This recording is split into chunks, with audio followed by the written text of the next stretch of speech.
வணக்கம். ஒரு அடர்ந்த காட்டில் ஒரு பெரிய சிங்கம் இருந்தது.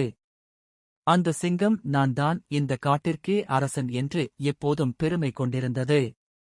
எனக்கு முன் யாரும் துணிந்து நிற்க முடியாது என்று சிங்கம் எப்போதும் சொல்லிக் கொண்டிருந்தது.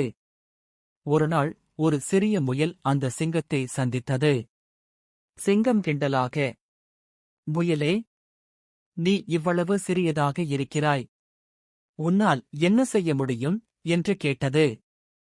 முயல் சிரித்துக்கொண்டே, "அளவு சிறியதா பெரியதா என்பது முக்கியமில்லை. மனதில் நம்பிக்கை இருந்தால் எதையும் சாதிக்கலாம்" என்றது. சிங்கம் சிரித்துக்கொண்டே, "அதை நிரூபி" என்று சவாலிட்டது. முயல் சிறிது யோசித்து சிங்கத்தை காட்டின் அருகிலிருந்த ஆழமான கிணற்றின் பக்கம் அழைத்துச் சென்றது. அங்குள்ள நீரில் சிங்கத்தின் பிரதிபலிப்பு தெரிந்தது. முயல் சொன்னது, "பாரு, உன்னை விட பெரிய இன்னொரு சிங்கம் இங்கே இருக்கிறது." சிங்கம் கோபத்துடன் கிணற்றில் பாய்ந்து தாக்க முயன்றது. ஆனால் அது ஆழமான கிணறு என்பதால் கீழே விழுந்துவிட்டது. முயல் மெதுவாக, "தற்பெருமை அதிகமாக இருந்தால் அழிவு நிச்சயம்.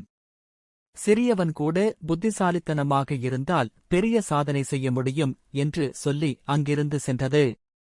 கதையின் நெறி: தன்னம்பிக்கையும் அறிவும் இருந்தால் அளவோ அல்லது சக்தியோ முக்கியமில்லை. பெருமை அதிகம் கொண்டால் அது நம்மையே அழித்துவிடும்.